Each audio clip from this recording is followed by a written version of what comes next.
Good evening, everyone. Thank you for joining us for the Culver City General Plan Update Technical Advisory Committee orientation. Just to go over some logistics, I started recording the meeting. We will share the link after, so don't worry if you have to leave early. Some people couldn't make it tonight. If you have to leave early, you can watch the recording after. And just to make sure we can hear everyone, I've muted you all for now so that no background noises interrupt the speakers. So for those of you who haven't met me before, my name is Lauren Marcelia. I'm an associate planner with the City of Culver City. I'm working in the Advanced Planning Division, which is overseeing the general plan update for the city. I'll be facilitating tonight's orientation along with Eric Yurkovich and Megan McNulty of Ramey & Associates.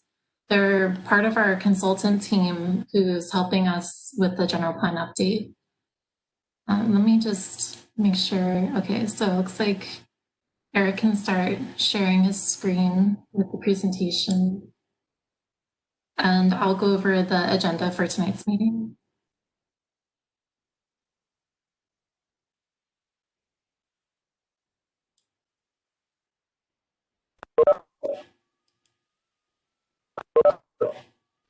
Well, I can hear something else. Okay. So tonight's agenda is pretty short. We're going to start off, I'll pass it off to Eric, who will go over the general plan update, what it is, what are some of the major components of the project. He'll describe what we've done so far. So we've done a lot of community engagement. He'll go over that. And he'll also describe some of the technical research and analysis we've done so far. And after that, we'll pass it off to Megan McNulty, she has a fun little activity for you all to test how well you know Culver City. It's fine if you flunk the test because we appreciate your expertise otherwise.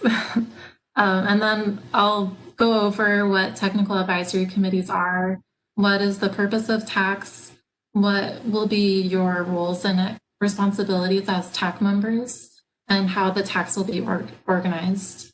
And then we'll go over what's next before closing the meeting. And with that, I'll pass it off to Eric to talk about the general plan. Thanks, Lauren. My name is Eric Yurkovich, and I'm an associate principal at Ramey & Associates. And first of all, I just want to say thank you all so much for participating in the technical advisory committees. I know a number of you are already participating in the General Plan Advisory Committee. You've been stakeholders in stakeholder interviews. You might have been at community meetings we've done to date, or you might be coming from outside of the community to bring your technical experience.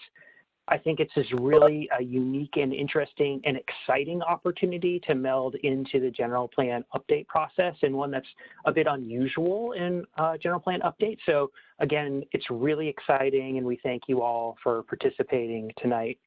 My role tonight is really to walk through the general plan itself and just to give you a broad overview of the general plan and what we've done to date on the process, what it is, what we've done to date, what community engagement we have, just so you guys have a kind of a level playing field and understanding of where we are since we initiated this project just a little over a year ago now.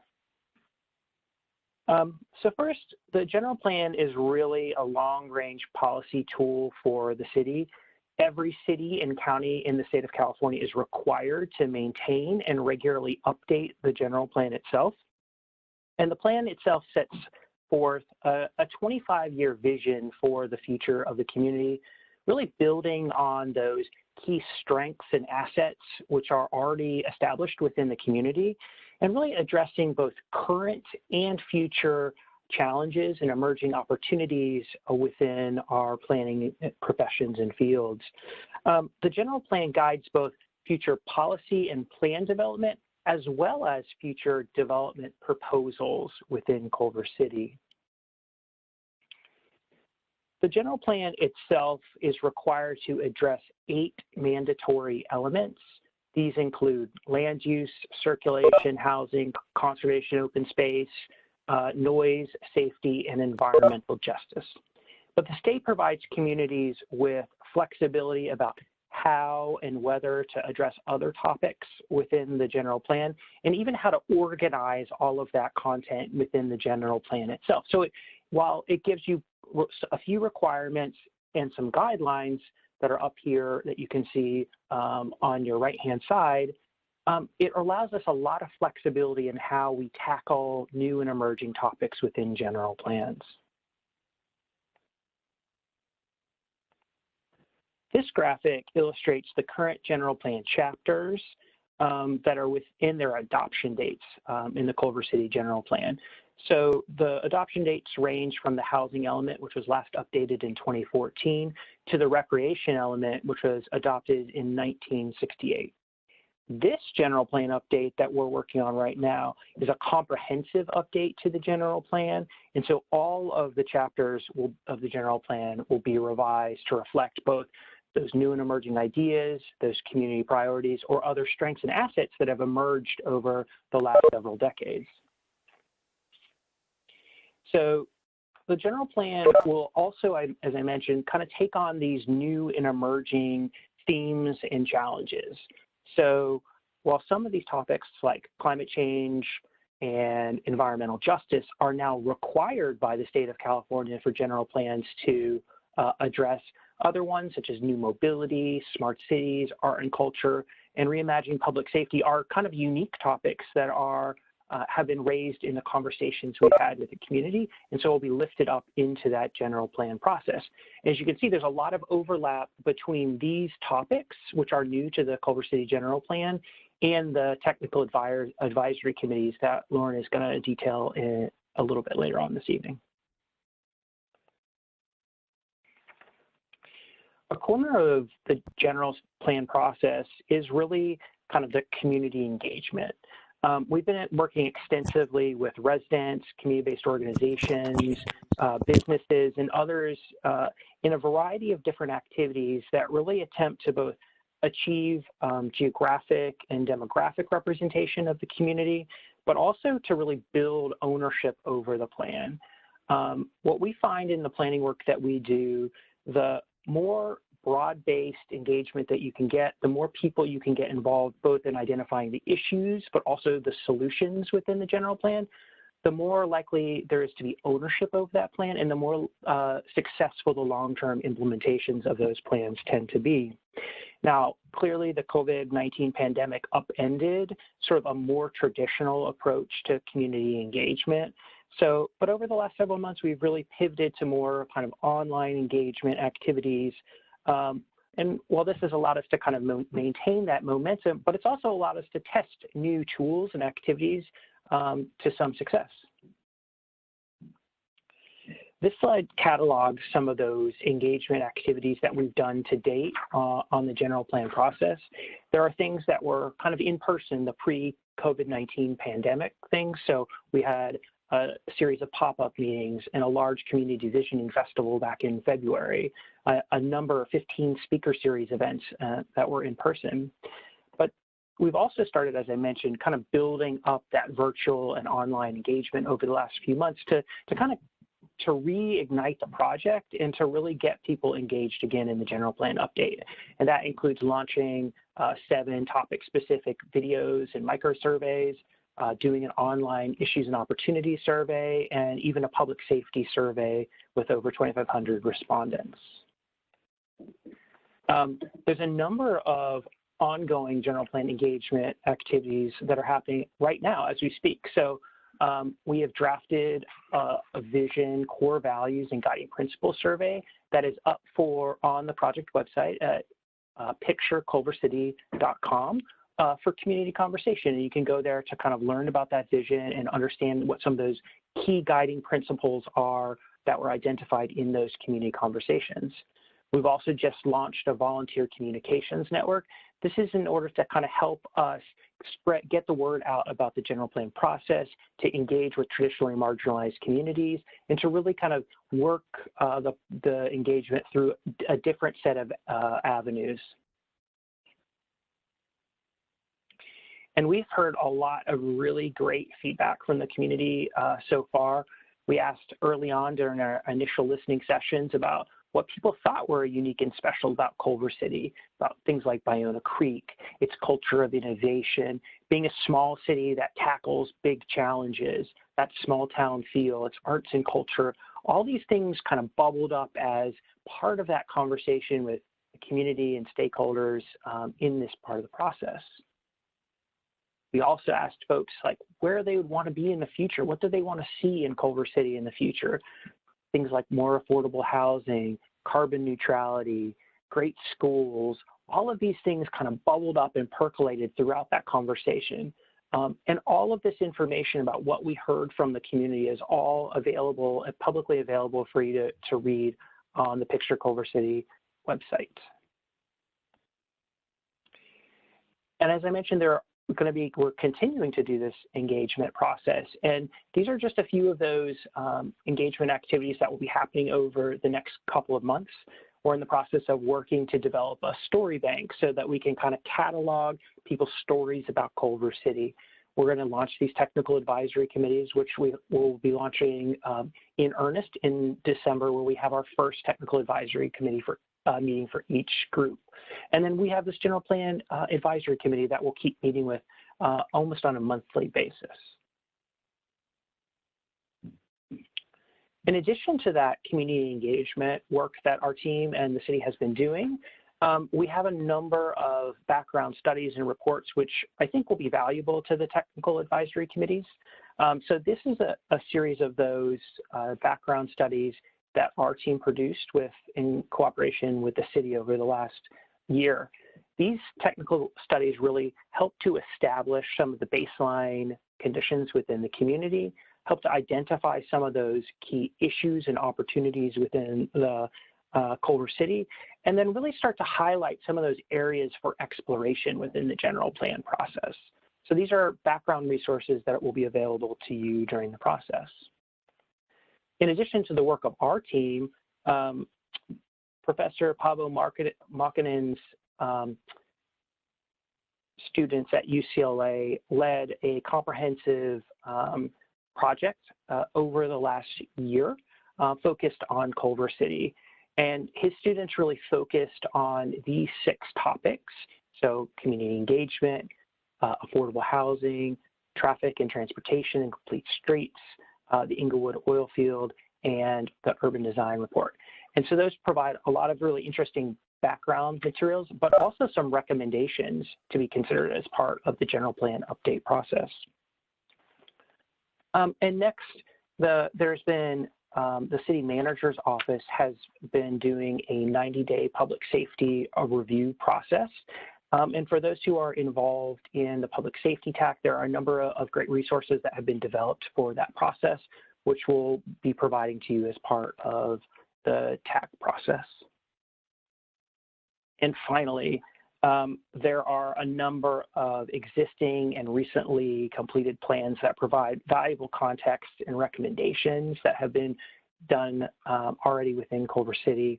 And in particular, it's my team's job to really help lift up some of the ideas and recommendations within these plans to really honor the work that the Culver City residents and Culver City businesses and staff and decision makers have done over the recent past. And our hope is that all of these materials don't really constrain the thinking on the technical advisory committees, but really rather root it in the context of Culver City, so you can understand that context, understand what some of those other recommendations are, so we can really dig deep and dive into some solutions for these technical advisory committees. And then with that, I'll just kind of wrap up and just say, we're here to answer any questions that you have tonight about the general plan update, the process itself, or any of these materials that you see that we've been talking about. After we do this kind of pause for a second, Megan will then do kind of a fun activity about testing your knowledge. And then Lauren, after that, Lauren is going to talk about the details of those technical advisory questions. So if you have questions about those, you can hold those to the end. So if you have a question, you're welcome to chat it to us in the chat, or I believe you can raise your hand and we can call on you.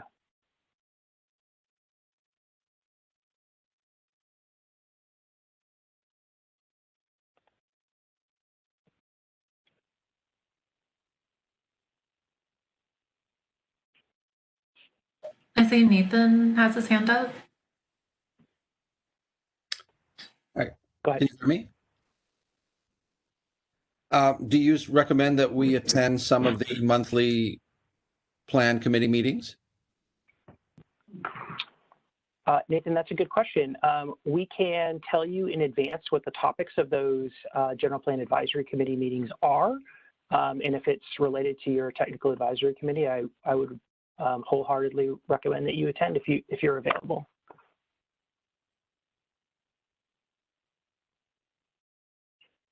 Thank you. Mm-hmm. Those meetings are the second Thursday of almost every month, not every month. And the topic in November is mobility and transportation, and our team member Nelson Nygaard will be doing that presentation. And then in December, we'll begin a conversation about climate and sustainability with the General Plan Advisory Committee. So 2 topics that are related to the TACs. It looked like Amy also had her hand up. I finally found the little bar with chat. Sorry.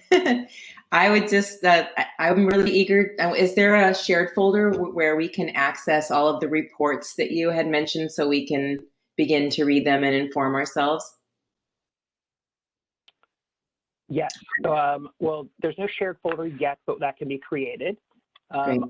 Most all of those resources are available at pictureculvercity.com, which is the project website. But in advance of that first TAC meeting, we will send out for each of the individual TACs those resources that have been prepared for that particular topic matter. So you'll get those in advance of that meeting. And Jessica just dropped the link to the project website into the chat for you all. Thanks, Jessica. Does this include the UCLA report as well? It's up on the project website. Great. I think I saw Ms. Fung and then Ken Mans.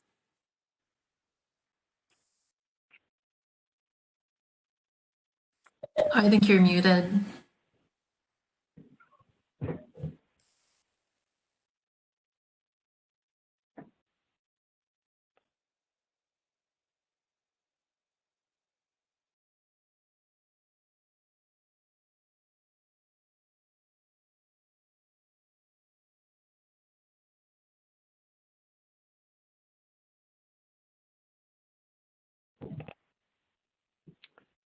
Well, while we're waiting for Fung, maybe Ken, I think you're next in the queue. Do you have a question? I do. Thank you. This is great. Really excited to see everybody who's in the community that's a part of these technical advisory committees. It's great. You guys really put together a great sampling of everything. One thing I want is a question. Being on the GPAC, I'm not sure how the items will be coming to us, or if there would be a separate way that these different TACs are able to communicate. But, a lot of what we're drilling into on these individual topics are joined at the hip to the other one. Like the nexus between, traffic and affordable housing is a very big one. And for the narrative and the thoughts of the mobility group to be part of the consideration of the housing group and vice versa. And that was just obviously one example, but anywhere you go, there's going to be these touch points. So I was just wondering if you could expand a little bit of how you see that collaboration taking place. Mm-hmm. That's a great point, Ken. And we hadn't created any formal ways that the groups could collaborate with each other in terms of bringing this group back together at any point in time through this process. Rather, we were going to split the groups into their own separate technical advisory committees to kind of pursue their topics. One thing we can certainly do is all of the resources that are provided to any of the groups can be provided to all of the groups. So that might be an opportunity so that you can kind of see the floating of resources. That includes things like the summary of those technical advisory committees. So after those meetings, we can then synthesize that information and that can be shared with everybody so you can see the tenor of those conversations that are happening. But I think we would be certainly open to bringing folks back together at some point in time to kind of talk about what the findings are in some of these technical advisory groups and some of the ideas that have kind of come up and sort of risen to the top, so to speak. So there can be some of that coordination and collaboration again across these TACs. I think that's a good idea.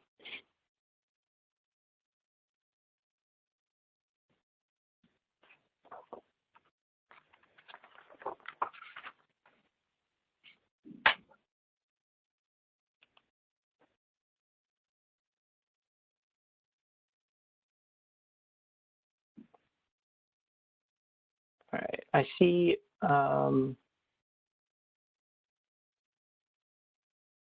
Yeah, it's Alexei Steele. I have a question. How often other thematic TACs, their own separate TACs, will be meeting together, and what would be the format? So can we see the roster, who is in each group, and what is the schedule for each TAC's meetings? And then, yes, back to Ken's question, it would be really great to see how the certain thoughts that being discussed in one group flowing in the greater overall discussion and crisscrossing with other groups where it's they're definitely crisscrossing. Thanks, Alexei. That I'm going to ask that maybe we hold your TAC specific questions till the end, because I think Lauren is going to touch on some of those points about the organization of the technical advisory committee and kind of how they're run overall in that kind of second half of the presentation.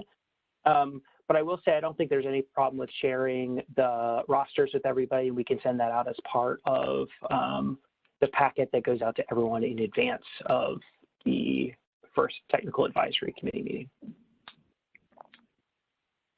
I think, Fung, you have your hand up. Can we get you unmuted this time?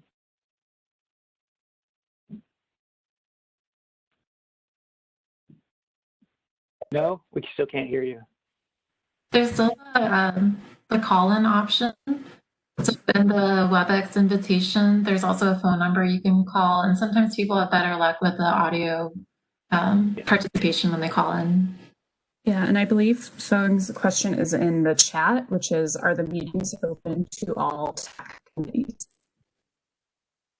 Yes, TACs are publicly or open public meetings. Anyone is welcome to attend those meetings, including other TAC members from other TACs, so you're welcome to attend any you want to.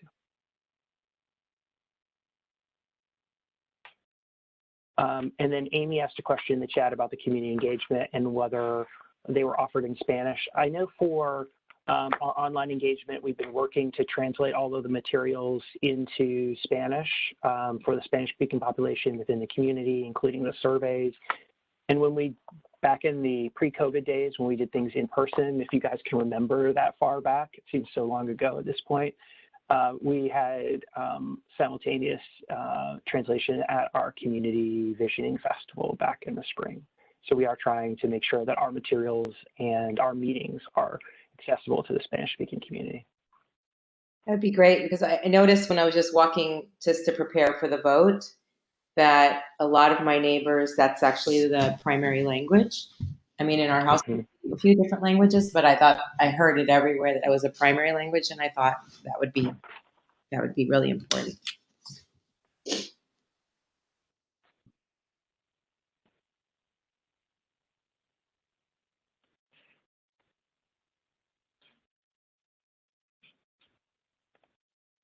Okay, any other questions? I don't see any other hands. Oh, there's one. I see a hand. Adam, is it Adam? Am I saying that correctly? Yes, Adam. Good. Hi.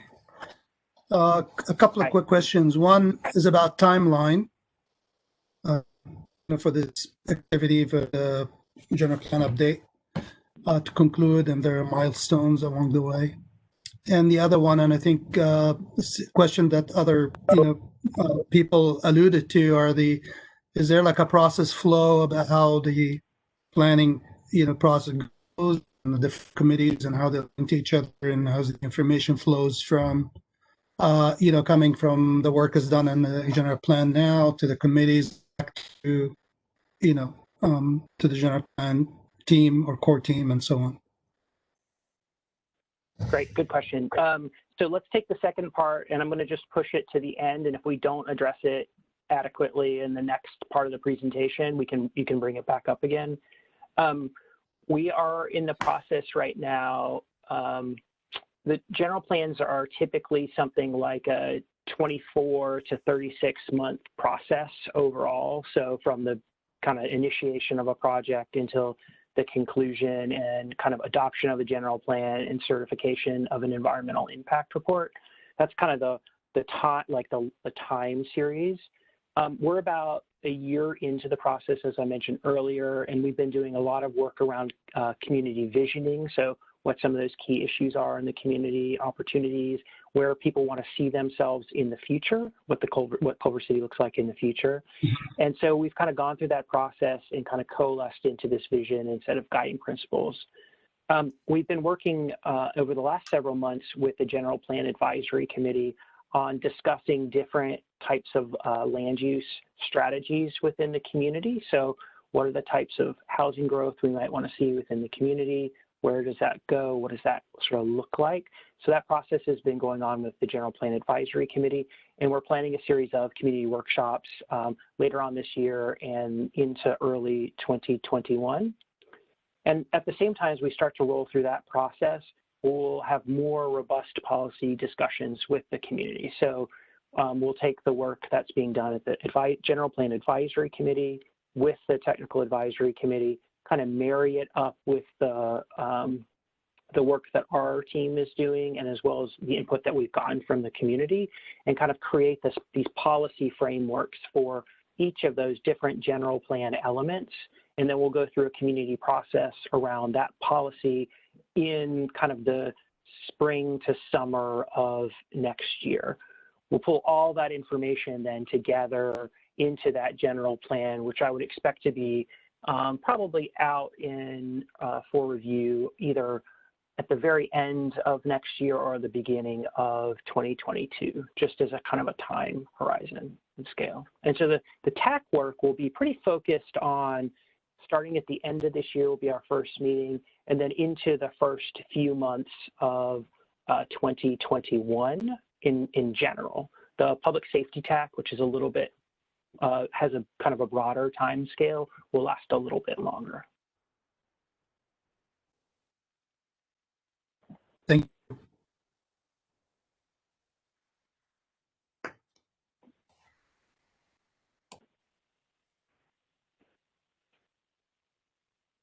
Okay, I don't see any other questions or hands. And I think with that, I'm going to turn it over to my colleague, Megan McNulty, to do the fun part of activities to kind of test your knowledge about Culver City. And before I hand it over to her, I'm going to share my screen.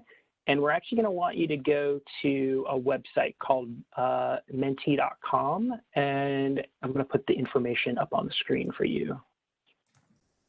With that, you can take it away, Megan. Yeah, thanks, Eric. So first, again, I just want to thank you for being here. And again, we're really looking forward to you sharing your expertise and wealth of knowledge to help shape this general plan. As Eric said, during the general plan update process, we've had a lot going on over the past year, and the planning team has been uncovering a lot of information about the city at that time. So before we go over TAC and rules and responsibilities, we will test your knowledge of the city. So we'll go to menti.com, and I will share my screen. You go to that website, and then you type in the code, which is 7711272.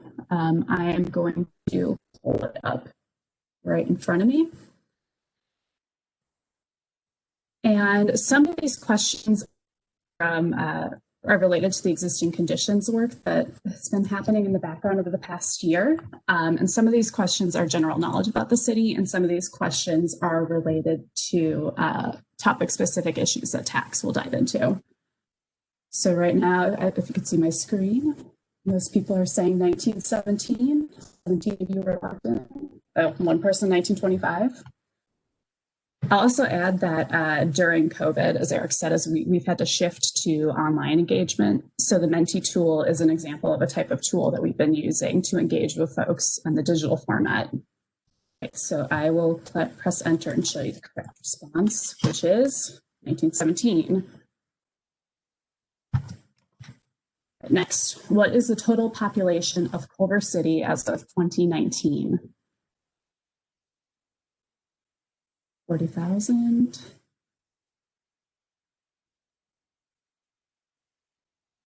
Or 2,000. Still thinking.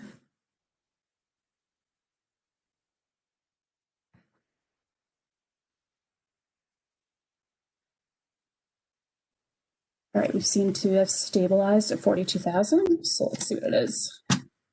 40,000.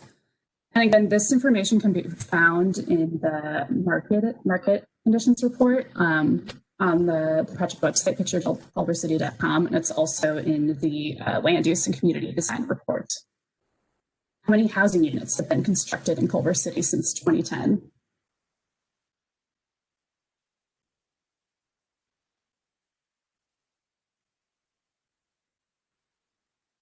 $320s coming out strongly. All right, still in the lead.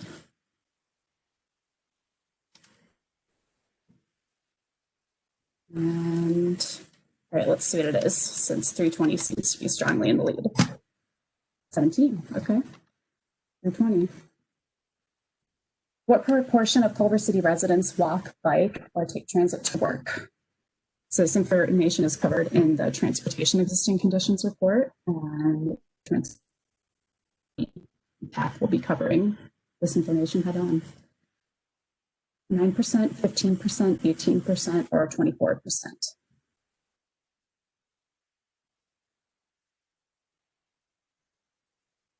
It's neck and neck between 9 and 15%. See what comes out ahead.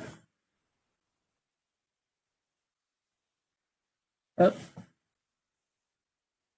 9%. All right, we can't let it be tied. Somebody make the deciding vote.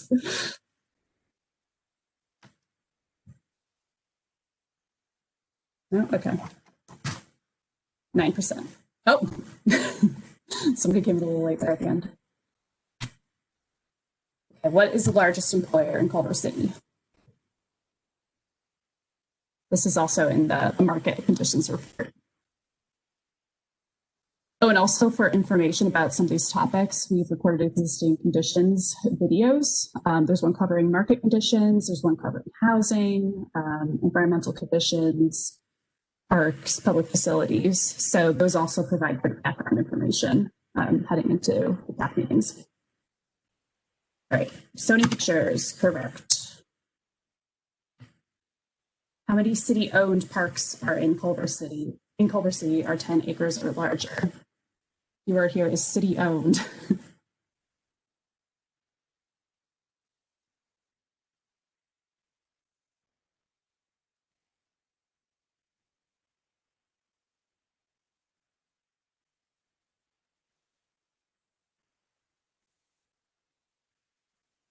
All right, most people are saying 1.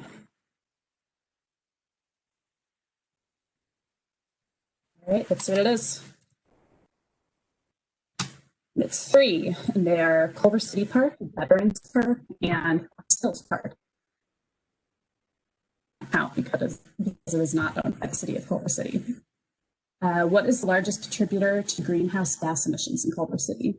Transportation, energy use, solid waste, or water use? Pretty solid consensus here.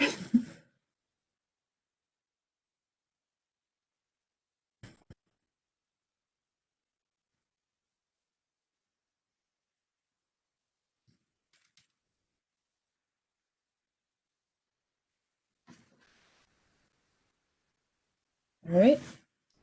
And transportation. And this is the final question. During what time period do the most collisions occur? 6 a.m. to 9 a.m., 9 a.m. to noon, noon to 3 p.m., 3 p.m. to 6 p.m., or 6 to 9 o'clock p.m.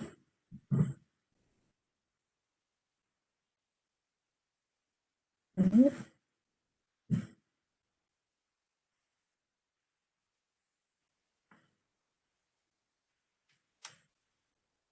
All right, seems like 3 to 6 p.m. has generated the most responses.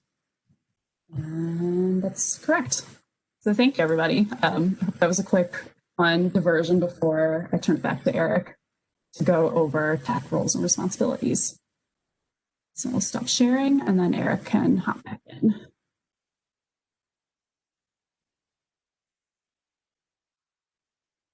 All right.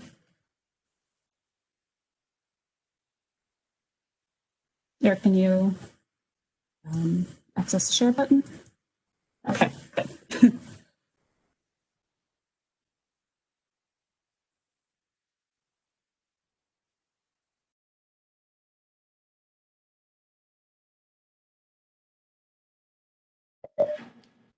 Okay, well, I actually wanted to walk you through this next part of the presentation on technical advisory committees. For this first orientation, we wanted to just bring everyone from all different TACs together just to orient you to the TACs and outline some of the basic roles and expectations for each of the TACs. So we've outlined 3 basic purposes here. One of the first and main purposes of the TAC bodies are to serve as a technical advisory body for city staff and the consultant team. Eric mentioned the General Plan Advisory Committee, the GPAC. They've been meeting they've had 11 meetings so far.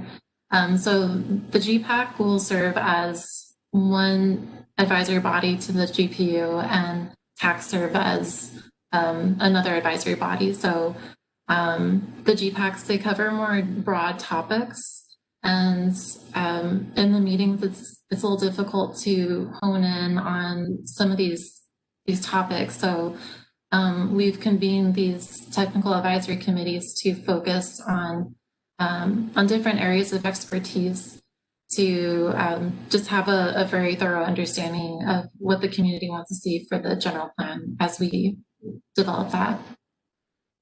One of the other purposes for the TACs are to establish a forum to dive deeper into critical topics. So I was starting to reference the specific topics. Each of you will break out into your own groups when we start scheduling those, and we have a TAC on housing and another on transportation and mobility. So so in your respective TACs, you'll get to work together to talk about these issues. And the third purpose is to explore issues and develop potential approaches and solutions to incorporate into the general plan update. So just share your ideas and your experiences related to the topic and with the city staff and city council.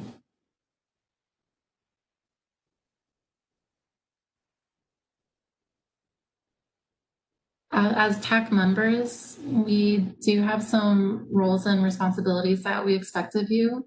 So the first one is to attend TAC meetings, and I'll go over the logistics for those in the next slide. We also expect that you share your unique stories, perspectives, and expertise to inform the general plan update team. And I'll go over some ground rules later to make sure that we're creating spaces where people feel comfortable sharing their ideas. We also will send out materials before each meeting through email. And depending on the materials and the type of meeting, you might be expected to spend like 2-3 hours before the meetings preparing.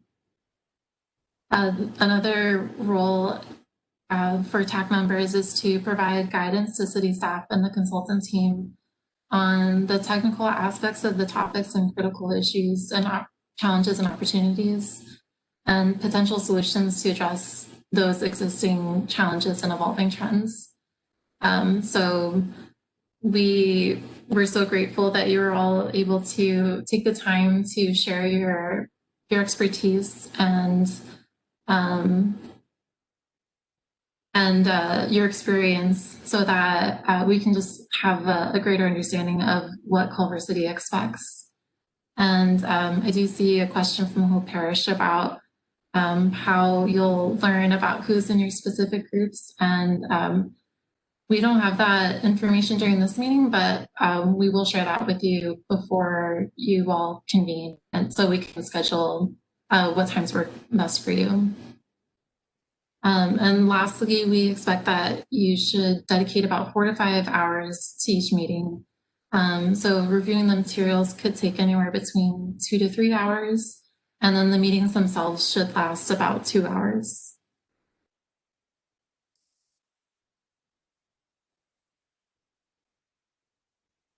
So just to go over some logistics, each of the TAC members are volunteers, and they include people who are currently serving on the General Plan Advisory Committee. We do have some representatives who represent community-based organizations, some university faculty members and researchers, and other community members. So the way we were able to convene all of you is we had a survey online, and people were able to nominate who they thought would be appropriate for these different TACs. And so we were able to get a diverse representation of people from the community. Each TAC will also meet about 2 to 3 times. In our email, we mentioned that, let's see, I think all TACs will meet about 3 times, but the policing and public safety TAC will meet 5 times. And this will just be to make sure that each TAC has enough time to focus on their topic. And policing and public safety, it's a very relevant topic and we want to make sure that we cover that fully. The meetings will be organized and facilitated by the consultant team and city staff. So on the slide, we've broken down all the different TACs, and in parentheses, we show which consultant team will help facilitate those meetings. So we have transportation and mobility, sustainability, health, parks and public spaces, economic development, policing and public safety, housing, and arts and culture. These meetings will be open to the public, and they will include times for public input and ideas. So, but overall, they should be informal working meetings. And so we're hoping that you all have enough time to speak and talk through issues and solutions. Before each meeting, we will provide summary notes. And at the end of this, there won't be a final TAC report. All of the input you provide will go into the general plan update document.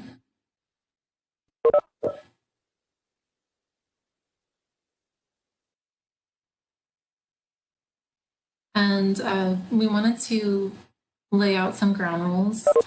As TAC members, we want to make sure, or for the TAC members, we want to make sure that your meetings run smoothly. And this is partly because community engagement is very important to the general plan update. And we want to make sure that everyone's able to participate in a respectful environment. And also because you are volunteering your time, we want to make sure that you have a positive experience. So the first rule, or one of the rules, is to participate in good faith. We also hope that you respect your fellow members, even if you don't agree. We want to make sure that we allow space for differences of opinion and that we're all operating in the spirit of consensus. So I think that's really important if you bump into some contentious issues in your meetings, we want to make sure that people are addressing the idea and not the person. We also hope that you be a good listener and you share the floor and not interrupt one another. And if you have any questions, we hope that you ask them so that you understand and that the whole team has a mutual understanding as well.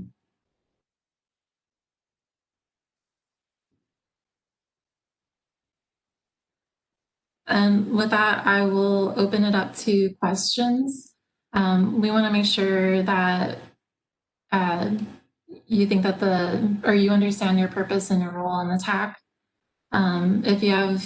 If you need any other information before participating in the TACs, you can let us know now, or after you can send us an email as well. And then we also wanted to talk about the ground rules, so we'll be flexible. And if you think of any others that you think we should add, you can let us know here.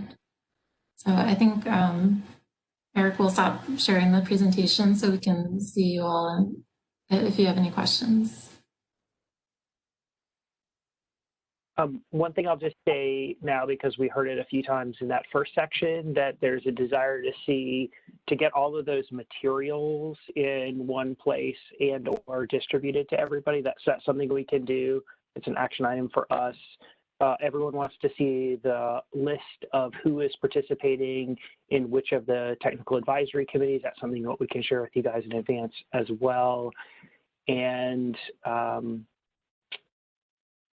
we heard a lot about wanting to bring everyone back together at some point in time so we can share some of those materials and share and lift up some of those ideas. So that's something we can work on doing as well. So those are three of those things that we heard from that earlier section that are relevant here as well.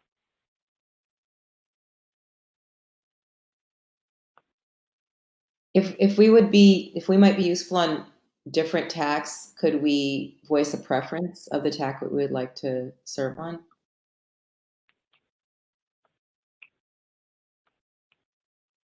That's a good question. We're trying to kind of keep the technical advisory committees fairly small or under 10 folks. So why don't you send us, if there's something that you're quite interested in, Amy, why don't you send us an email, send it to Ashley and Lauren, and we can kind of follow up with you separately.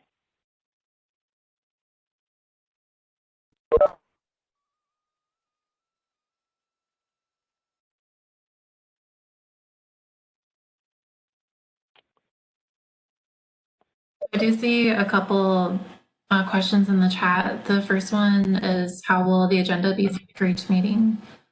And I think part of that will be established by the consultants who will lead the TACs. Yeah, I think that's right. I do think that will be opportunities, especially that first one will probably be a little bit more established an agenda since it'll be our first time meeting. But I think with the follow-up meetings, there'll be an opportunity for you all to discuss what are the topics you want to dive into or subtopics that you want to dive into in more detail, how you want to tackle an issue. So I do think that there are opportunities in those meetings to help shape that agenda in advance of those discussions.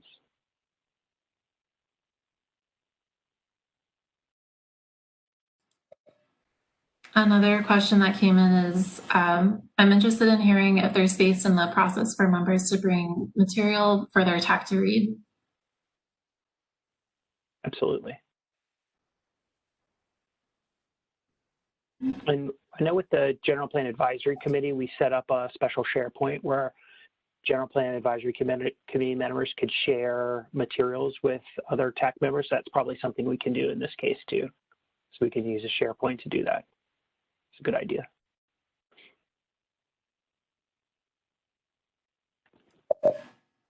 And then I see a question, how will TAC members' input be documented and shared with the committee since there won't be a final report?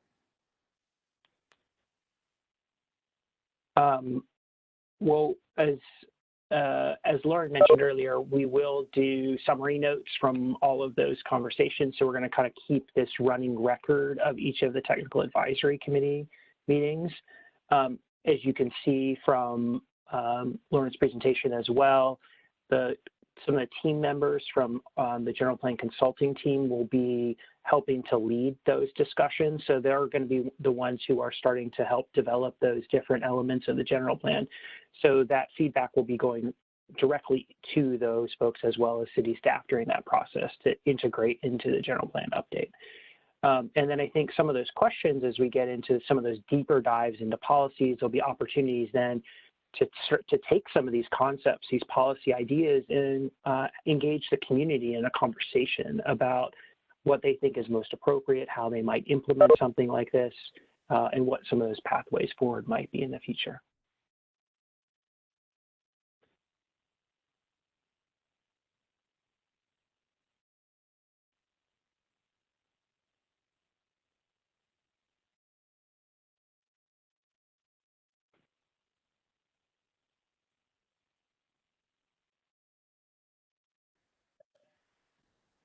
Are there any other questions, any other ground rules that people want to recommend we add to the list?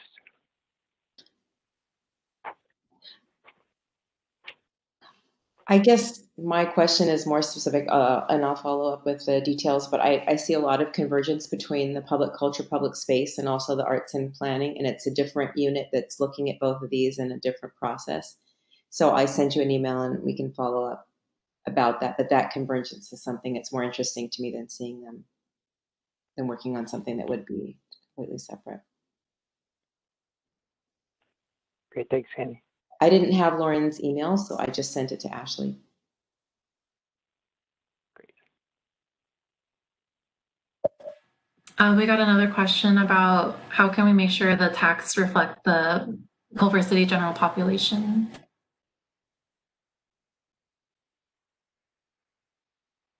We do have a general plan advisory committee, and the intent of that group is to reflect the different viewpoints, perspectives, and ideas within Culver City.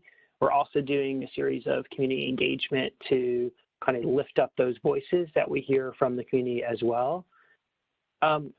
I mean, part of this technical advisory committee's purpose is really to kind of step back from some of that and think about big picture, what could these solutions be, and thinking about how we can then root them within Culver City, and really think about how it works within this community and not, you know, abstract community A over here on the side, but really thinking about how we do that in particular. But I think a big role of this committee is really to kind of to step up and think about what some of those solutions are and then how they would get integrated or implemented within Culver City.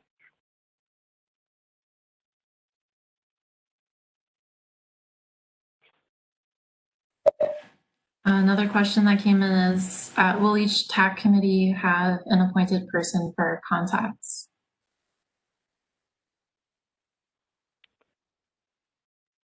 The question about contact, so Ashley Hafner will be the general contact, I believe, for the technical advisories overall. We can discuss kind of internally whether it makes sense to have a specific contact for each technical advisory committee, whether it's Ashley and then a member of the consultant team. Then we can have that conversation too.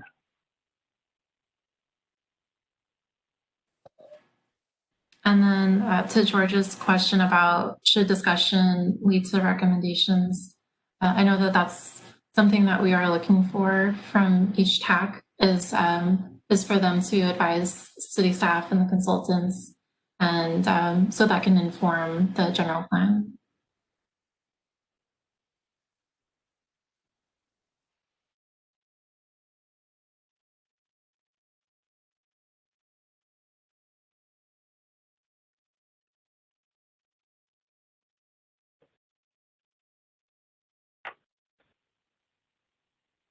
There are other questions? I have questions, but I don't want to use up other people's time, but I feel like is the best way just the email that with Ashley. We can't discuss it with you, or perhaps after.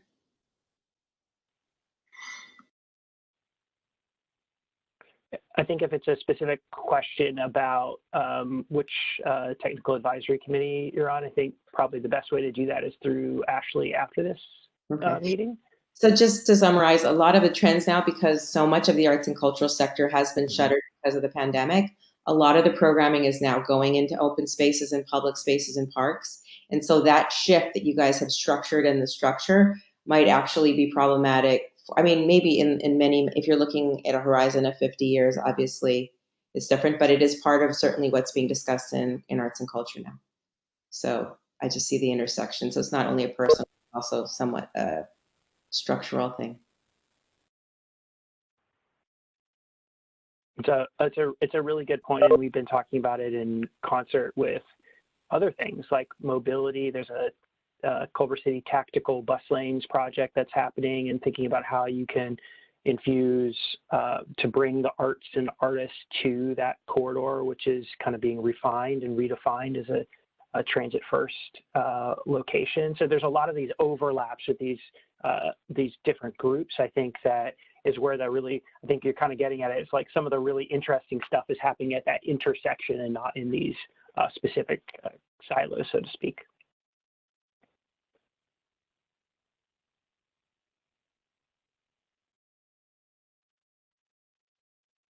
Did see a suggestion that since all the topics are connected, that we could maybe schedule joint meetings at a regular interval.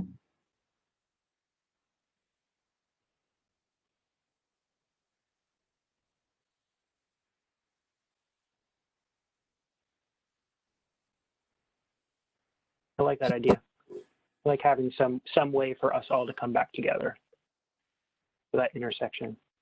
And maybe that could just be part of the exploration of the text, is where those points of intersection are in the conversation, or where we need to kind of fuse up those conversations like that.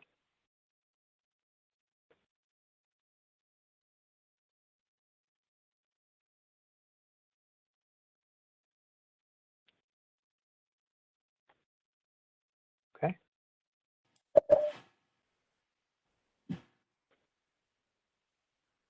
Well, this is like a pretty good thought-provoking question that that just came in. It's how can we inspire innovation over status quo?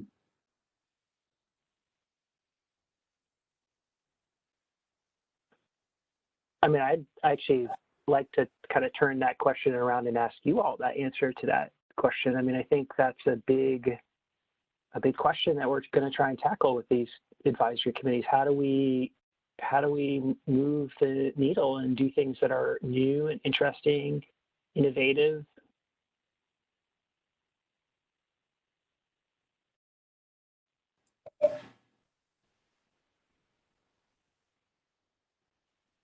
Ken? Oh, do you have a question?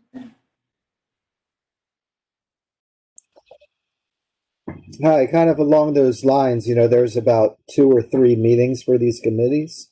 We did a brief overview at the beginning of this as far as what is a general plan. Being on, going to the rest of the meetings, I have a little bit more of an understanding, but I think that the goals and base criteria of what we're actually working towards producing, I think going into more details of what the general plan document is and could be, and then kind of laying out a little bit more of an education as far as that goes could help guide, well, at least, when it comes to innovation, we know the baseline of what we're trying to build, and then we can go from there. Because when you see that baseline, then you can see, all right, well, what's missing from this gap, or where are the gaps within this? And that's a lot of times where the innovation comes from. And I think we can share some examples with you all of general plans so you can understand what the baseline of a general plan is, what it looks to be. I think most of you have read and flipped through them in the past, but we can certainly provide some examples of these for you all to kind of take a look at.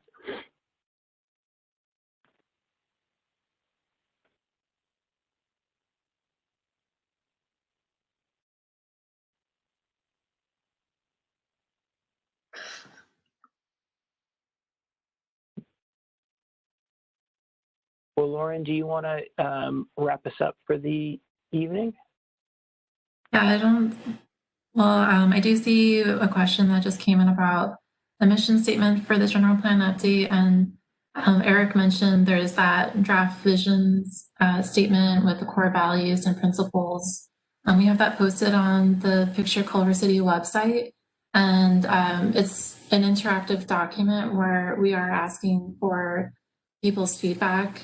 The draft document, it summarizes the feedback we've gotten from residents and other stakeholders so far. And we just want to make sure that we accurately documented that. So we don't have a mission statement yet, but we do have a draft up if you want to review that. And I think with that, I will close the meeting. We do have Ashley Huffner's contact information to share. She's the city staff member leading this project. She's the Advanced Planning Division manager, and she wasn't able to make it tonight.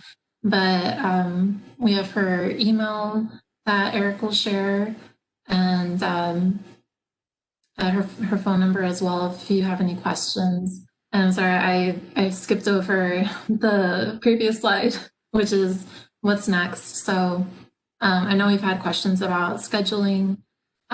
Before the year ends, we do hope to have one meeting for all the different TACs.